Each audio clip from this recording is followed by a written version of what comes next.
se retrouve aujourd'hui pour une nouvelle vidéo. On se retrouve pour une extension Chablon, une pose douce et colorée. D'ailleurs, vous étiez nombreux et nombreuses à me demander un tutoriel avec couleur intégrale pour savoir comment procéder lorsque vous voulez juste appliquer une couleur. Donc ça tombe très bien. Comme vous l'avez supposé en lisant le titre, on verra aussi comment appliquer les couleurs pastel, donc les couleurs claires. Ce sera un peu 3 en 1 puisque finalement, ma cliente a choisi des couleurs qui ne sont pas très pigmentées. Donc ce sont des couleurs dont je vous ai parlé dans les hauls, dans les revues, que j'hésite à garder dans ma collection, mais que pour le moment j'ai gardé puisque les couleurs sont très jolies. En général, ce sont des couleurs que je n'ai pas. Donc je les garde pour ça, mais aussi parce que je détiens certaines astuces pour obtenir un bon résultat malgré une couleur qui manque de pigmentation. Tous les produits sont référencés en barre d'informations. N'hésitez pas à regarder à chaque fois. Si jamais il manque un produit, n'hésitez pas à me le dire en commentaire. Si vous êtes intéressé par exemple par un embout de ponceuse, par imaginons mon pinceau dépoussiérant, j'avoue que ça ce ne sont pas des choses que je mets à chaque fois. Mais n'hésitez pas à me dire, comme ça je saurai. Vous avez les codes de réduction, vous avez toutes les informations, vous avez accès à mon shop, à ma boutique en ligne. D'ailleurs, j'en profite de cette vidéo puisque depuis la sortie de mon livre numérique, de mon e-book, je n'ai pas encore eu le temps de vous remercier verbalement. Et donc, un grand merci pour l'accueil que vous avez fait à ce premier livre.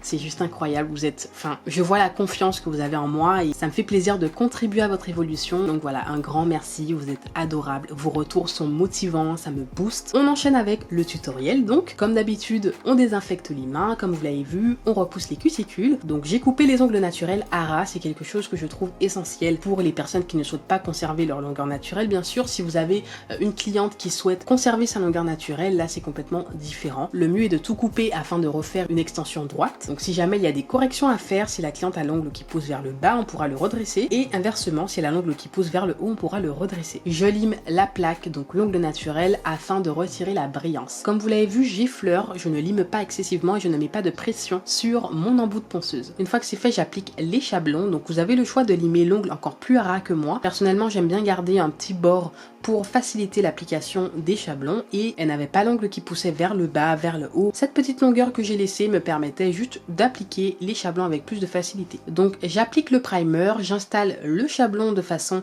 à faire la forme souhaitée. Je regarde de profil afin de voir si le chablon est bien positionné et ensuite je réalise l'extension. Donc comme je vous l'ai dit dans un tutoriel sur l'extension Chablon, comment faire de A à Z, je vous expliquais qu'il y a deux façons de procéder. Soit premièrement vous faites comme moi dans cette vidéo, donc vous faites l'extension, vous catalysez et ensuite vous faites le bombé, ou soit vous faites le bombé, donc toute la construction en une fois. Personnellement, surtout en ces temps très chauds, malgré que j'utilise un gel épais, d'ailleurs je pense que vous le voyez dans le pot, il y a encore les traces du pinceau tellement il n'est pas... Alors je ne dirais pas qu'il n'est pas auto-égalisant puisque vous le voyez, c'est assez particulier justement. C'est un gel que je suis en train de tester, donc de la marque Obsessionaise, je découvre, et c'est assez rare de trouver un gel épais mais qui pourtant une fois qu'on le travaille sur l'ongle est auto-égalisant. C'est parfait parce qu'il ne coule pas, mais en même temps il y a cette facilité de modelage qui est génial. Donc malgré le fait qu'il ne coule pas, je préfère faire mon extension en premier lieu, catalyser, je fais tous les doigts comme ça, et ensuite une fois que toute la main est faite, je réalise le bombé par-dessus. Donc comme vous le voyez, j'ai utilisé ma petite lampe dont je vous ai parlé sur Instagram pour faire la pose américaine. Je l'utilise en clientèle, voire sur moi, pour les extensions comme ici, les poses complètes. Tout dépend de ce que je fais, parfois catalyser dans la lampe normale revient au même, mais pourquoi pas, dans certaines conditions ça peut aller plus vite et c'est génial pour les personnes qui travailler main par main et ne pas se dissiper, travailler doigt par doigt. Cette lampe est aussi géniale pour catalyser les bijoux d'ongles, les strass. Vous savez, parfois quand vous collez des strass, vous prenez un peu de temps, le temps de disposer correctement. Parfois ça coule, ça va un peu de travers, voilà, le strass ne reste pas en place le temps du trajet de la catalysation et il peut bouger. Alors que là, avec cette petite lampe, pas besoin de bouger la main, c'est la lampe qui vient à l'ongle et c'est juste parfait. Franchement, je suis contente de cette trouvaille. Je vous mettrai le lien en barre d'informations. Je l'ai acheté sur AliExpress, mais il me semble qu'on en vend sur Amazon. C'est pas cher du tout, je crois que je l'ai eu à 1 € et quelques.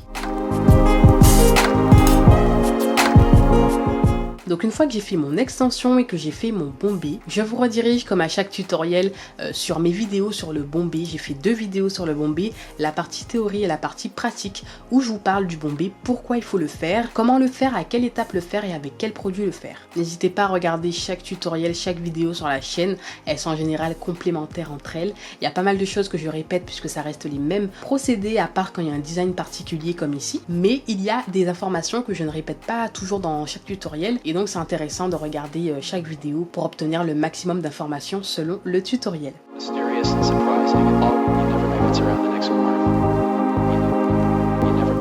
Donc une une fois que la construction est faite, je lime le tout. Donc c'est l'étape de la mise en forme. La mise en forme sert à mettre l'ongle en forme. Donc cette étape, elle est indispensable pour moi. Je vous le répète souvent, mais voilà, pour celles et ceux qui viennent d'arriver sur la chaîne, c'est vraiment une étape qui permet de perfectionner la construction. Même si au moment du modelage, vous avez fait un très bon boulot, ça m'arrive de faire des bombées magnifiques en une fois, sans que le gel se soit étalé, sans qu'il n'y ait de défauts.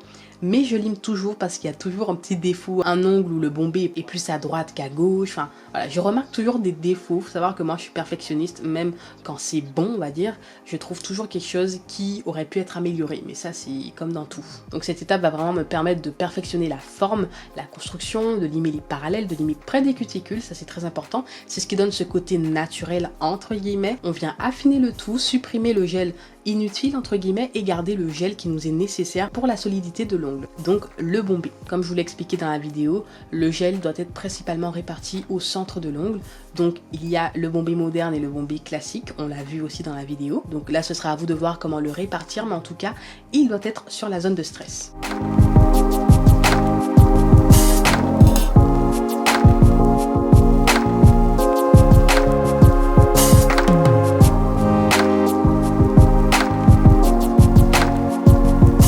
Une fois que c'est fait, j'applique les couleurs. Donc je vous mettrai les références des couleurs en barre d'informations. Ce sont des couleurs magnifiques, mais comme je vous l'ai dit, il y en a quelques-unes qui sont assez... voilà.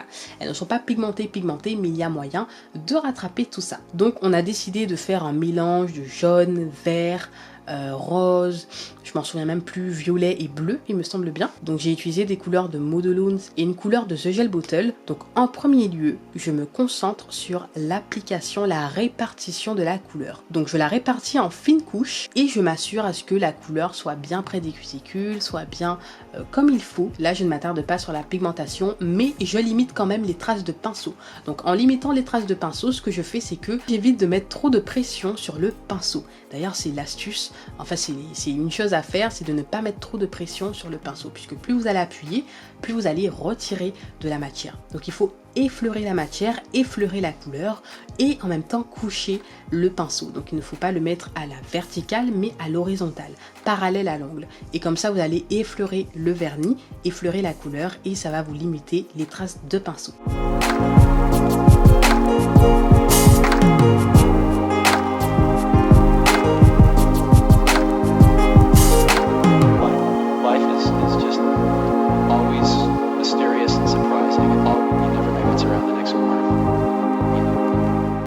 Finalement, le rose utilisé, donc c'était un gel de Glory Nice, je ne le trouvais pas top, je trouvais qu'il y avait mieux, je savais que j'avais mieux dans ma collection, et effectivement c'est la couleur Puppy Love de Modeloons.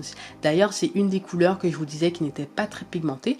Bon là je l'ai appliquée sur une couleur donc forcément elle était pigmentée, mais elle était beaucoup mieux que la couleur en question de Glory Nice, je trouvais que cette couleur allait mieux avec les autres couleurs. Je sais pas ce que vous en pensez, mais voilà, ça relève le tout. Donc à la deuxième couche je procède pareil, je couche le pinceau, je ne mets pas trop de pression, mais cette fois-ci j'applique un peu plus de matière. Mais attention, c'est vraiment un chouïa. Il ne faut pas non plus faire un bombé avec, prendre beaucoup de matière, mais juste, on va dire, le double de ce que vous avez appliqué à la première couche. Pour cela, il faudra avoir une lampe qui catalyse très bien. Vous ne pourrez pas procéder ainsi avec une lampe de 24 watts par exemple. Il vous faudra une lampe de 36-48 watts. D'ailleurs 48 watts c'est ce que je vous conseille parce que plus un produit est pigmenté, d'ailleurs plus il y a de la matière, plus il sera compliqué à catalyser. Donc attention, il faut vraiment la bonne dose. Comme vous le voyez, ça a très bien catalysé pour moi et le résultat est superbe. On n'aurait jamais dit que les couleurs ne sont pas si pigmentées que ça. Après les couleurs sont pigmentées, mais je pense que vous avez vu à la caméra, ce que je veux dire c'est qu'il y a quelques zones de transparence qui ne font pas un résultat propre à la première couche. Donc voilà pour ce tutoriel, j'espère qu'il vous aura plu. C'est une pose estivale mais que je suis totalement capable de porter en hiver. D'ailleurs une bonne partie de mes clientes aussi, parce qu'on est de moins en moins à faire nos ongles en fonction de la saison. On se rend compte que les ongles en fait il n'y a pas vraiment de saison. Donc voilà, dites-moi ce que vous en pensez en commentaire. N'hésitez pas à liker si ça vous a plu, si ça vous a aidé. N'hésitez pas à vous abonner pour ne rien manquer, surtout les prochaines vidéos qui arrivent. On se dit à la prochaine vidéo, je vous fais de gros bisous. Bye bye.